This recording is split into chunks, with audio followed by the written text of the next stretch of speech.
살다 보면 누구에게나 한 번쯤은 이런 고민이 찾아옵니다.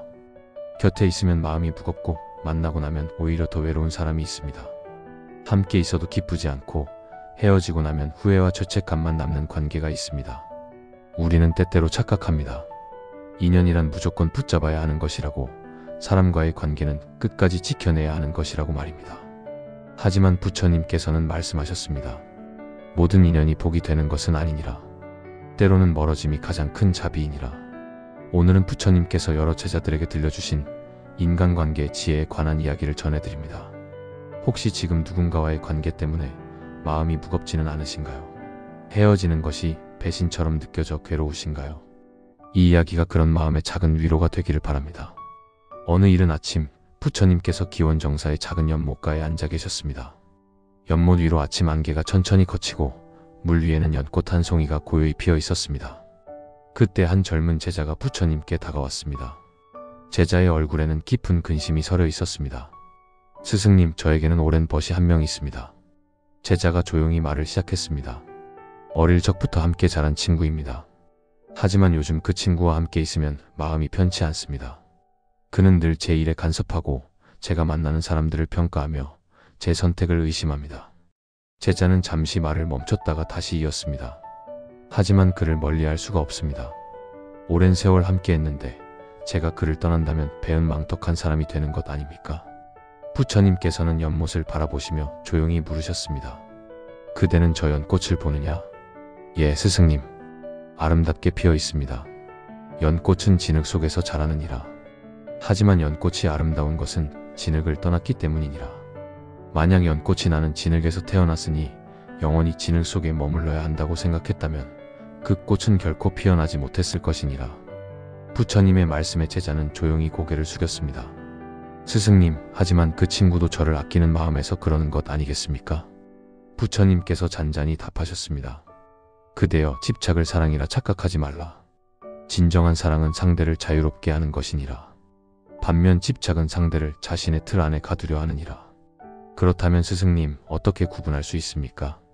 간단하니라. 그 사람과 함께 있을 때 그대의 마음이 성장하는가 아니면 움츠러드는가를 보라. 그 사람과 헤어진 후 힘이 생기는가 아니면 기운이 빠지는가를 느껴보라. 부처님께서는 다시 연못을 가리키셨습니다. 물을 보라. 물은 흐르기에 맑으니라. 고이면 썩느니라. 관계도 마찬가지니라. 서로를 성장시키지 못하는 관계는 고인 물과 같으니라. 제자가 여쭈었습니다.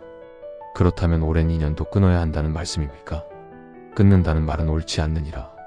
다만 적절한 거리를 두는 것이니라. 해가 뜨면 달이 물러나고 봄이 오면 겨울이 물러나듯 모든 것에는 때가 있느니라. 집착하는 관계에서 벗어나는 것은 배신이 아니라 성숙이니라. 부처님의 말씀을 듣고 제자는 깊이 생각에 잠겼습니다. 스승님, 그래도 죄책감이 듭니다. 그 죄책감은 어디서 오는 것이냐? 친구를 저버리는 것 같아서입니다. 부처님께서 부드럽게 말씀하셨습니다. 그대여, 진정으로 저버리는 것은 친구가 아니라 그대 자신이니라. 자신의 평안을 희생하면서까지 관계를 유지하는 것은 사랑이 아니라 두려움이니라. 미움받을까 두려워하고 외로울까 두려워하는 마음이니라. 제자는 마침내 깨달았습니다. 그날 이후 제자는 그 친구와 조용히 거리를 두었습니다. 처음에는 마음이 불편했지만 시간이 지나자 오히려 그 친구에 대한 진정한 감사함이 생겼습니다.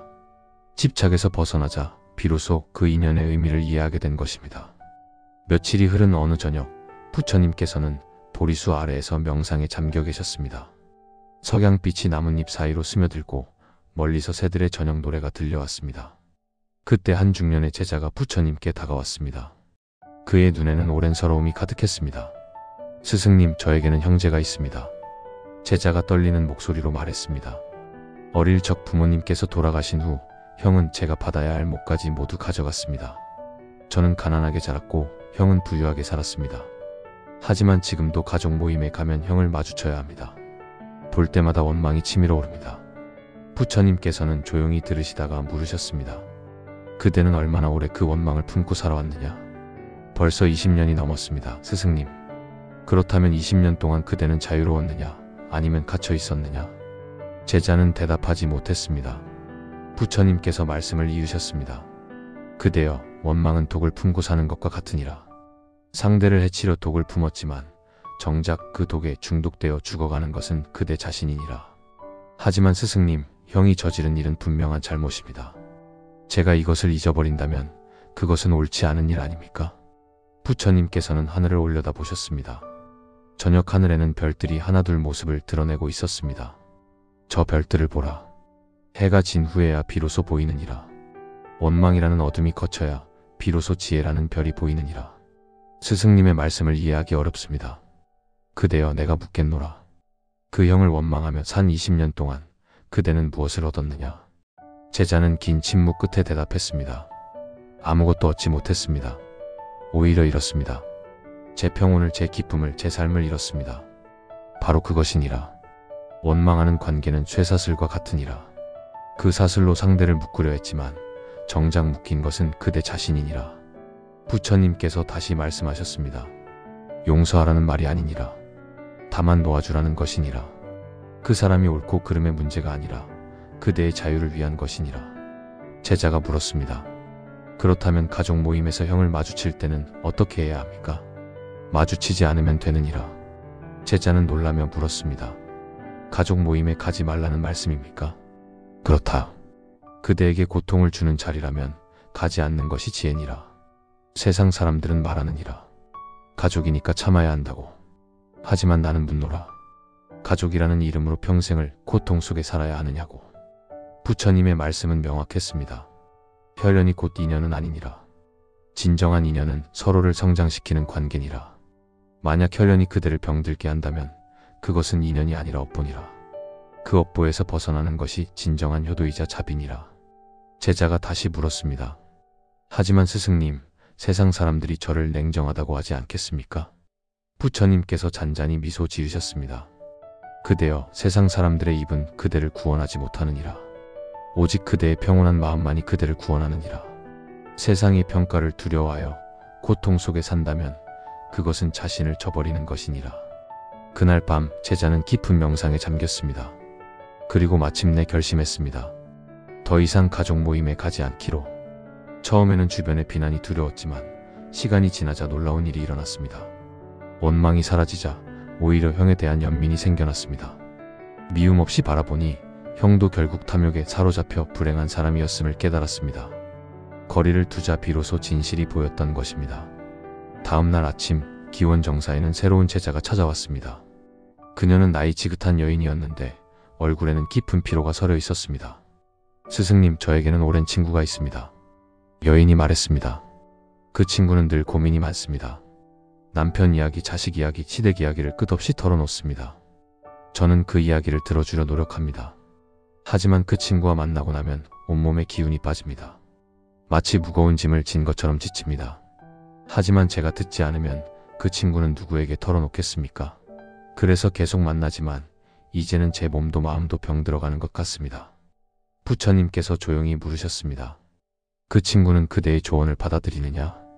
여인이 고개를 저었습니다. 아닙니다. 제가 무슨 말을 해도 변하지 않습니다. 같은 이야기를 반복할 뿐입니다. 그렇다면 그대는 그 친구를 돕고 있는 것이냐? 아니면 그 친구의 고통을 함께 짊어지고 있는 것이냐? 여인은 잠시 멈칫했습니다. 부처님께서 말씀을 이으셨습니다. 그대여, 우물을 생각해보라. 우물은 목마른 이에게 물을 주느니라. 하지만 만약 누군가 우물물을 모두 퍼내어 버린다면 그 우물은 말라버리느니라. 말라버린 우물은 더 이상 누구에게도 도움이 되지 못하느니라. 그대의 마음도 우물과 같으니라. 끊임없이 다른 이의 고통을 받아들이기만 하고 채워지지 않는다면 그 마음은 말라버리느니라. 여인이 눈물을 글썽이며 말했습니다. 하지만 스승님, 친구를 외면하는 것은 차가운 일 아닙니까? 부처님께서 답하셨습니다. 외면하는 것과 경계를 두는 것은 다르니라. 진정한 자비는 무한정 주는 것이 아니라 상대가 스스로 설 수 있도록 돕는 것이니라. 나무를 생각해보라. 나무는 그늘을 주지만 뿌리가 썩으면 더 이상 그늘을 줄 수 없느니라. 그대도 마찬가지니라. 그대 자신이 건강해야 다른 이를 도울 수 있느니라. 여인이 물었습니다. 그렇다면 어떻게 해야 합니까? 먼저 그대 자신의 우물을 채우라. 그 친구에게 말하라. 나는 지금 지쳐 있어. 내 마음을 돌볼 시간이 필요해라고. 진정한 친구라면 이해할 것이니라. 만약 이해하지 못한다면 그렇다면 그것은 우정이 아니라 의존이니라. 그대는 친구가 아니라 감정의 쓰레기통이 되어버린 것이니라. 그런 관계에서는 벗어나는 것이 서로를 위한 길이니라.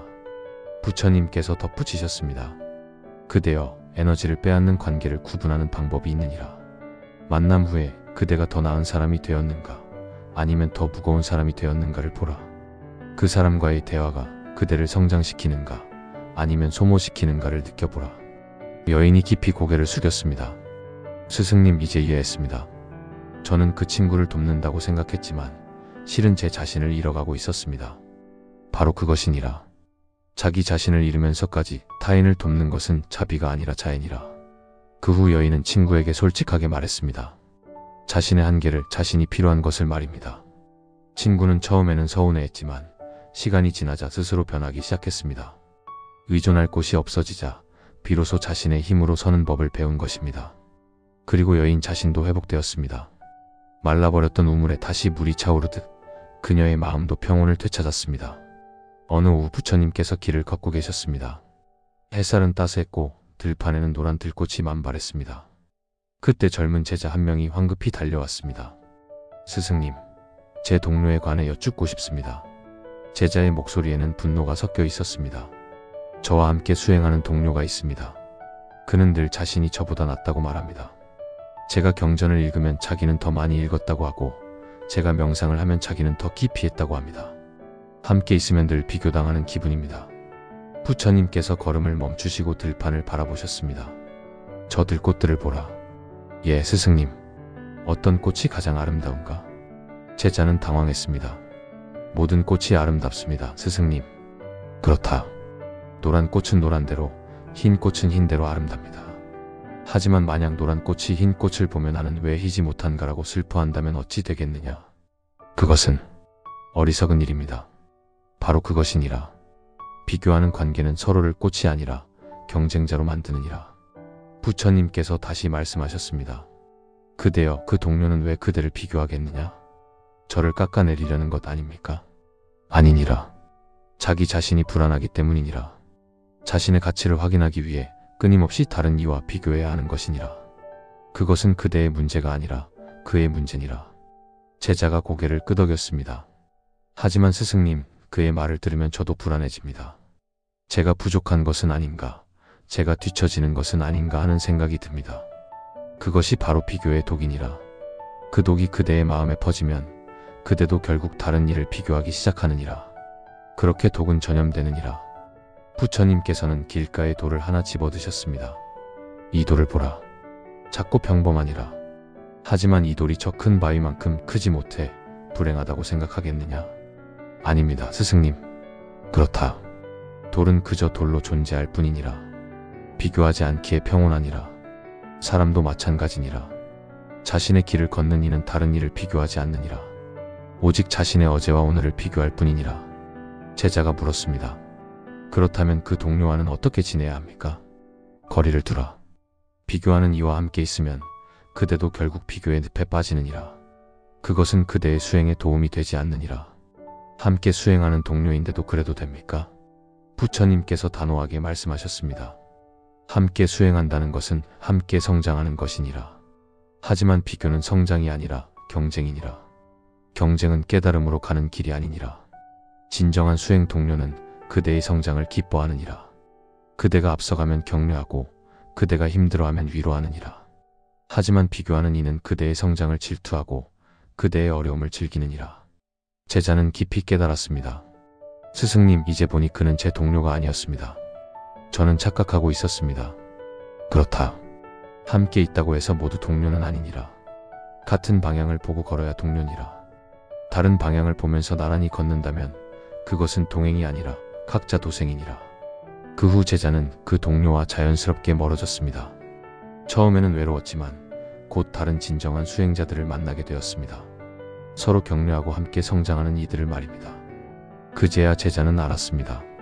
비교하는 관계에서 벗어나자 진정한 관계가 시작되었음을 말입니다. 어느 저녁 부처님께서 법당에서 제자들에게 법문을 하고 계셨습니다. 그때 한 제자가 용기를 내어 일어섰습니다. 스승님, 저에게는 오랜 스승이 한 분 계셨습니다. 제자의 목소리는 떨렸습니다. 그분께 많은 것을 배웠습니다. 하지만 시간이 지나면서 이상한 점을 발견했습니다. 그분은 제가 다른 스승을 만나는 것을 싫어하셨고 제가 독자적으로 판단하는 것을 불편해하셨습니다. 저는 그분께 감사해야 하는데 왜 이렇게 답답한지 모르겠습니다. 부처님께서 조용히 물으셨습니다. 그 스승은 그대를 자유롭게 하려 하였느냐, 아니면 묶어두려 하였느냐? 제자는 잠시 생각하다가 대답했습니다. 묶어두려 하셨던 것 같습니다. 나만 믿어라, 다른 곳은 가지 말라고 늘 말씀하셨습니다. 부처님께서 말씀하셨습니다. 그대여, 진정한 스승은 제자를 자신의 곁에 묶어두지 않느니라. 오히려 제자가 스스로 날아갈 수 있도록 날개를 달아주느니라. 새 한 마리가 둥지를 떠나려 할 때 어미새는 어떻게 하느냐? 가지 말라고 붙잡느냐, 아니면 날아오르도록 격려하느냐? 격려합니다, 스승님. 그렇다. 하지만 조종하는 이는 다르니라. 그들은 상대가 자신을 떠날까 두려워하느니라. 그래서 죄책감을 심고 의존하게 만드느니라. 부처님께서 손가락으로 공중의 원을 그리셨습니다. 조종하는 관계는 보이지 않는 우리와 같으니라. 겉으로는 사랑과 가르침처럼 보이지만 실은 그대를 가두는 것이니라. 어떻게 구분할 수 있습니까, 스승님? 간단하니라. 그 관계에서 그대가 선택의 자유가 있는가를 보라. 싫다, 아니다라고 말할 수 있는가를 확인하라. 만약 거절할 때마다 죄책감이나 두려움이 든다면 그것은 조종이니라. 다른 제자가 물었습니다. 하지만 스승님, 그렇다면 모든 가르침이 조종이 되는 것 아닙니까? 부처님께서 고개를 저으셨습니다. 아니니라. 가르침과 조종은 다르니라. 가르침은 그대에게 지혜를 주어 스스로 판단하게 하느니라. 하지만 조종은 그대의 판단력을 빼앗고 오직 조종자의 말만 따르게 하느니라. 가르침은 그대를 성장시키느니라. 조종은 그대를 의존하게 만드느니라. 가르침은 그대를 자유롭게 하느니라. 조종은 그대를 묶어두느니라. 제자가 슬픈 목소리로 말했습니다. 그렇다면 제가 그동안 배운 것은 무엇입니까? 배운 것은 배운 것이니라. 다만 이제는 그 가르침을 넘어서야 할 때니라. 스승이 그대를 놓아주지 않는다면 그대 스스로 떠나야 하느니라. 떠나는 것이 배운 망덕 아닙니까? 부처님께서 단호하게 말씀하셨습니다. 그대여, 진정한 배운 망덕은 스승을 떠나는 것이 아니라 스승의 조종에 갇혀 그대 자신의 가능성을 죽이는 것이니라. 나무를 보라. 씨앗은 흙에서 나지만 자라면서 흙을 벗어나느니라. 만약 씨앗이 나는 이 흙에서 태어났으니 영원히 흙 속에 있어야 한다고 생각한다면 그 씨앗은 결코 나무가 되지 못하느니라. 스승도 마찬가지니라. 진정한 스승은 제자가 자신을 넘어서는 것을 기뻐하느니라. 하지만 조종하는 이는 제자가 떠나는 것을 배신이라 부르느니라. 제자는 오랜 침묵 끝에 말했습니다. 스승님, 이제 알겠습니다. 저는 배운 것에 감사하되 이제는 제 길을 가야겠습니다. 그것이 옳으니라. 감사함과 자유는 함께 가느니라. 진정으로 감사한다면 그 가르침을 가슴에 품고 새로운 세상으로 나아가라. 그 제자는 그날 이후 조용히 그 스승을 떠났습니다. 처음에는 죄책감이 밀려왔지만 시간이 지나자 놀라운 일이 일어났습니다.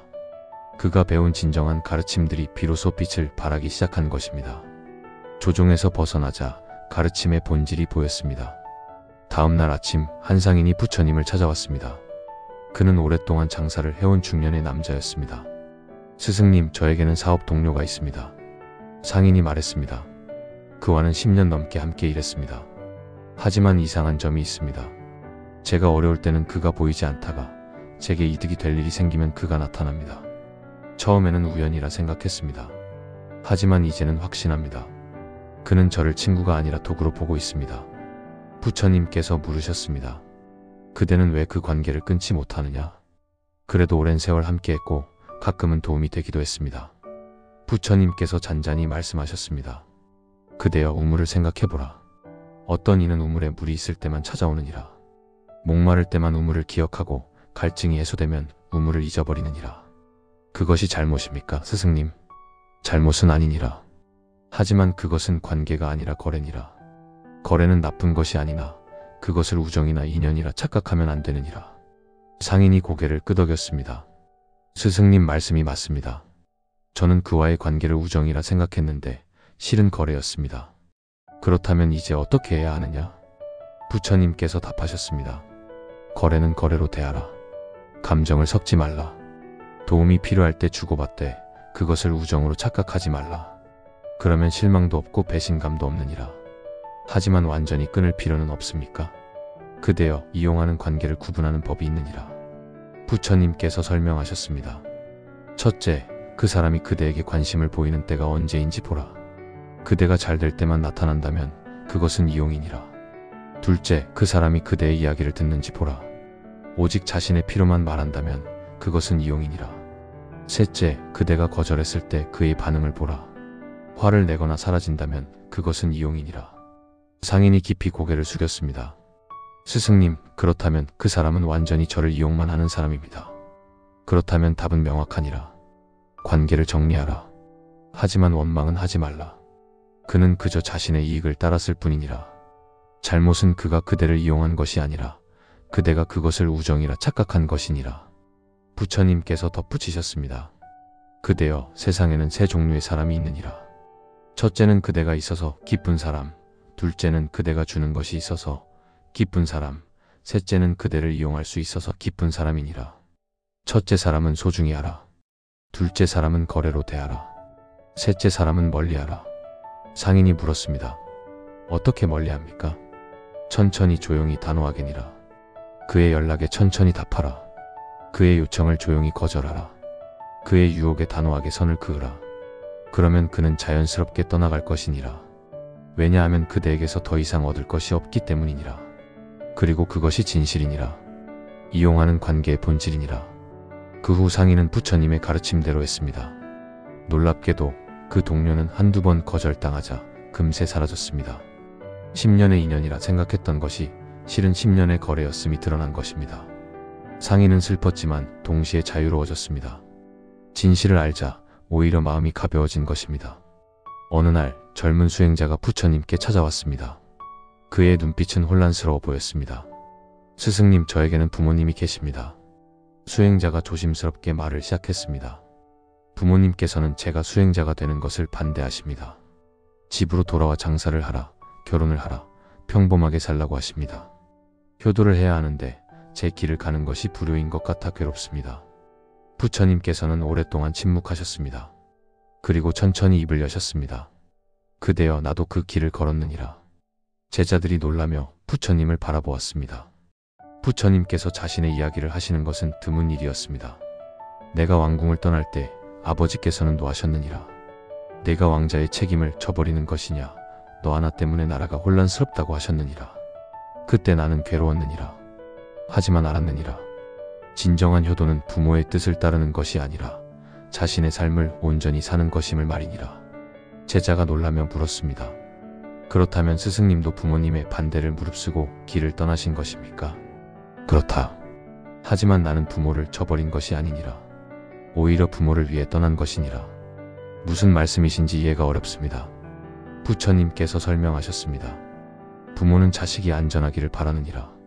하지만 때로 그 안전은 우리에 불과하니라. 부모의 두려움이 자식의 날개를 자르느니라. 만약 내가 왕궁에 머물렀다면 나는 편안했을 것이니라. 하지만 깨달음을 얻지 못했을 것이니라. 그렇다면 나는 무엇을 위해 이 세상에 온 것이냐? 그대여, 효도에는 두 가지가 있느니라. 작은 효도와 큰 효도니라. 작은 효도는 부모의 뜻을 따르는 것이니라. 큰 효도는 자신의 삶을 온전히 살아 부모에게 진정한 자랑이 되는 것이니라. 수행자가 눈물을 글썽이며 물었습니다. 하지만 스승님, 부모님께서 서운해하실 것입니다. 그렇다. 처음에는 서운해하실 것이니라. 하지만 시간이 지나면 이해하시느니라. 진정한 부모는 결국 자식의 행복을 원하기 때문이니라. 만약 끝까지 이해하지 못하신다면 부처님께서 조용히 답하셨습니다. 그렇다면 그것은 그대의 업보니라. 받아들여야 하느니라. 하지만 그 업보 때문에 그대의 인생을 포기해서는 안 되느니라. 부모와 자식은 각자의 업을 가지고 태어나느니라. 부모의 업을 자식이 대신 짊어질 수 없느니라. 각자 자신의 길을 가야 하느니라. 부처님께서 덧붙이셨습니다. 그대여, 성장을 막는 관계는 가장 아프니라. 왜냐하면 그것이 사랑의 이름으로 오기 때문이니라. 부모의 사랑, 배우자의 사랑, 친구의 사랑이라는 이름으로 우리를 묶어두느니라. 하지만 진정한 사랑은 자유를 주느니라. 상대가 자신의 길을 갈 수 있도록 격려하느니라. 만약 사랑이라는 이름으로 그대를 묶어둔다면 그것은 사랑이 아니라 집착이니라. 수행자가 물었습니다. 그렇다면 어떻게 해야 합니까? 먼저 대화하라. 그대의 마음을 솔직하게 말하라. 부모님께서 이해하신다면 감사한 일이니라. 만약 이해하지 못하신다면 그래도 그대의 길을 가라. 하지만 원망하지 말라. 그저 각자의 선택을 존중하라. 부모는 부모의 삶을, 그대는 그대의 삶을 사는 것이니라. 그것이 불효가 아닙니까? 부처님께서 단호하게 말씀하셨습니다. 진정한 불효는 부모의 뜻을 거스르는 것이 아니라 자신의 삶을 살지 못해 평생 후회하며 사는 것이니라. 그 후회와 원망이 결국 부모에게 돌아가느니라. 자신의 삶을 온전히 살아라. 그것이 부모에게 줄 수 있는 최고의 선물이니라. 그 후 수행자는 부모님께 편지를 썼습니다.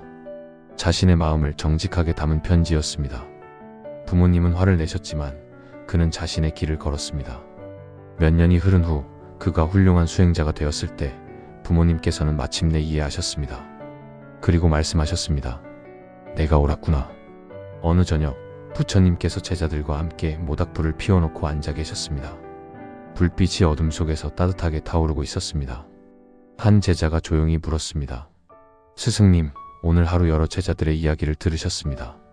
집착하는 관계, 원망하는 관계, 에너지를 빼앗는 관계, 비교하는 관계, 조종하는 관계, 이용하는 관계, 성장을 막는 관계. 이 모든 관계에는 공통점이 있는 것 같습니다. 부처님께서 미소 지으셨습니다. 그것이 무엇이냐? 변하지 않는다는 것입니다. 아무리 세월이 흘러도 아무리 노력해도 변하지 않습니다. 그렇다. 바로 그것이니라. 부처님께서 불을 바라보며 말씀하셨습니다. 모든 관계는 강물과 같으니라. 흐르며 변하느니라. 때로는 맑아지고 때로는 흐려지느니라. 하지만 항상 흐르느니라. 그런데 어떤 관계는 고인 물과 같으니라. 더 이상 흐르지 않느니라. 고인 물은 썩느니라. 그리고 썩은 물은 아무리 시간이 지나도 맑아지지 않느니라. 멀어져야 하는 관계를 구분하는 가장 확실한 방법이 바로 이것이니라. 변화가 있는가 없는가를 보는 것이니라.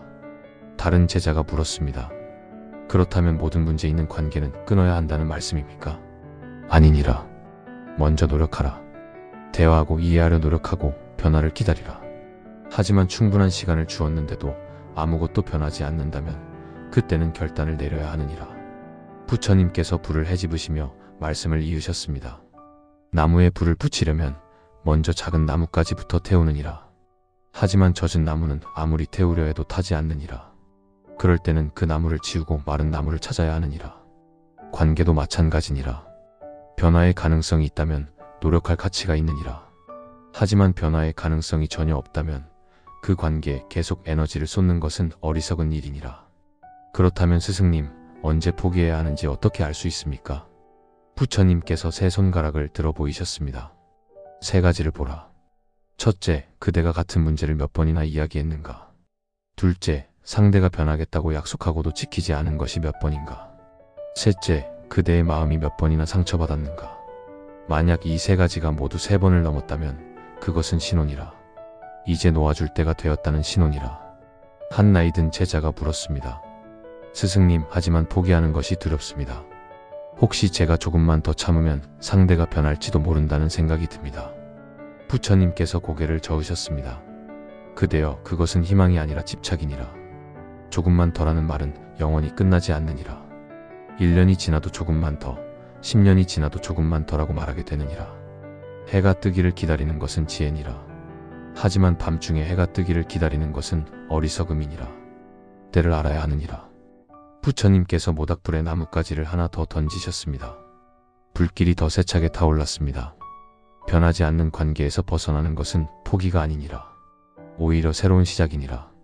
썩은 물을 버려야 맑은 물을 담을 수 있고 시든 꽃을 정리해야 새 꽃이 필 수 있느니라. 그대가 멀어져야 하는 관계를 붙잡고 있는 동안 그대에게 올 새로운 인연들이 기다리고 있느니라.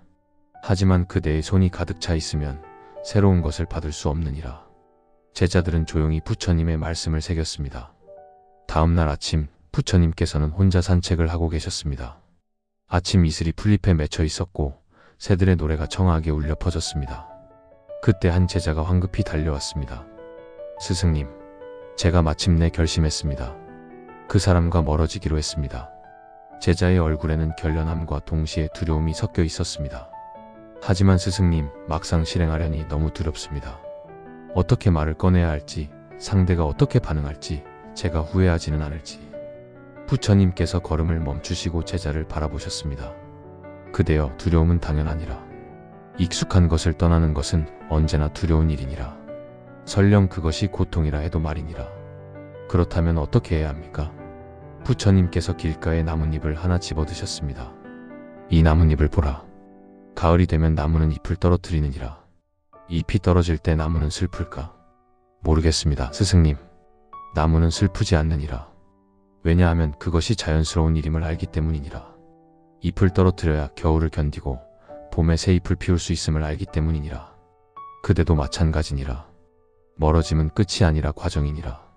낡은 것을 놓아야 새로운 것이 오느니라. 제자가 물었습니다. 그렇다면 어떻게 멀어져야 합니까? 갑자기 연락을 끊어야 합니까? 아니면 솔직하게 말해야 합니까? 부처님께서 답하셨습니다. 관계의 성격에 따라 다르니라. 만약 상대가 이해할 수 있는 사람이라면 솔직하게 말하라. 나는 지금 혼자만의 시간이 필요해. 우리의 관계가 나를 힘들게 해라고 말이니라. 하지만 상대가 조종하거나 이용하는 사람이라면 설명할 필요가 없느니라. 그저 천천히 거리를 두면 되느니라. 연락을 천천히 받고 만남을 조용히 줄이면 되느니라. 솔직하게 말했다가 더 큰 문제가 생기지 않을까요? 그럴 수 있느니라. 하지만 그대여, 상대의 반응은 그대의 책임이 아니니라. 그대는 그대의 선택에만 책임이 있느니라. 부처님께서 하늘을 올려다 보셨습니다. 해는 매일 뜨고 지느니라. 해가 질 때 나를 떠나지 말라고 외치는 이들이 있느니라. 하지만 해는 그 외침을 듣지 않느니라. 왜냐하면 해는 자신의 길을 가야 함을 알기 때문이니라. 그대도 마찬가지니라. 누군가 그대를 붙잡으려 한다고 해서 그대의 길을 멈출 필요는 없느니라. 하지만 스승님, 죄책감은 어떻게 해야 합니까? 부처님께서 부드럽게 말씀하셨습니다. 죄책감은 그대가 좋은 사람이라는 증거니라. 하지만 그 죄책감 때문에 그대의 삶을 희생해서는 안 되느니라. 죄책감을 느끼되 그것에 지배되지 말라. 나는 잘못하지 않았다. 나는 단지 내 삶을 선택했을 뿐이다라고 스스로에게 말하라. 제자가 깊이 숨을 들이쉬었습니다. 스승님, 용기를 내보겠습니다. 그렇게 하라. 하지만 급하게 하지 말라. 천천히 단단하게 확실하게 하라. 부처님께서 마지막으로 당부하셨습니다. 그대여, 멀어지는 것은 미움이 아니니라. 오히려 사랑이니라. 자기 자신에 대한 사랑이니라. 그리고 때로는 상대에 대한 사랑이기도 아니라. 거리를 두어야 비로소 서로를 제대로 볼 수 있느니라. 너무 가까우면 오히려 보이지 않느니라. 제자는 고개를 끄덕이고 돌아갔습니다. 그의 뒷모습에는 두려움보다 희망이 더 많이 담겨 있었습니다. 며칠이 흐른 어느 저녁, 여러 제자들이 부처님 주위에 모여 앉았습니다. 그들은 지난 며칠간 부처님의 가르침을 실천한 이들이었습니다. 첫 번째 제자가 말했습니다. 스승님, 저는 집착하는 친구와 거리를 두었습니다. 처음에는 외로웠지만 지금은 평온합니다. 두 번째 제자가 말했습니다. 저는 원망하던 형과의 만남을 끊었습니다. 놀랍게도 원망이 사라지자 연민이 생겼습니다. 세 번째 제자가 말했습니다. 저는 에너지를 빼앗는 친구에게 경계를 설정했습니다. 그 친구도 결국 스스로 변하기 시작했습니다. 부처님께서 조용히 듣고 계시다가 물으셨습니다. 그대들은 지금 무엇을 느끼느냐? 제자들이 한 목소리로 대답했습니다. 자유입니다, 스승님. 그렇다. 그것이 바로 멀어짐의 선물이니라. 부처님께서 달을 올려다 보셨습니다. 보름달이 환하게 빛나고 있었습니다. 저 달을 보라. 달은 혼자 떠 있지만 외롭지 않느니라. 달은 홀로 있기에 더 밝게 빛나느니라. 사람도 마찬가지니라. 해로운 관계에서 벗어나면 비로소 자신의 빛을 발하느니라. 한 제자가 물었습니다. 스승님, 그렇다면 우리는 이제 완전히 자유로운 것입니까?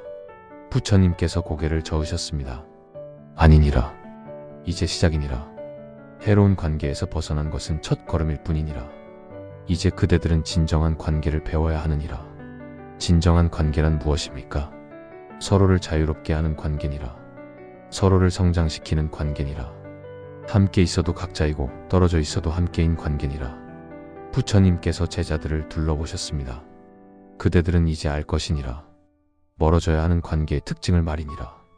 하지만 더 중요한 것은 가까이해야 할 관계의 특징을 아는 것이니라. 가까이해야 할 관계는 어떤 것입니까?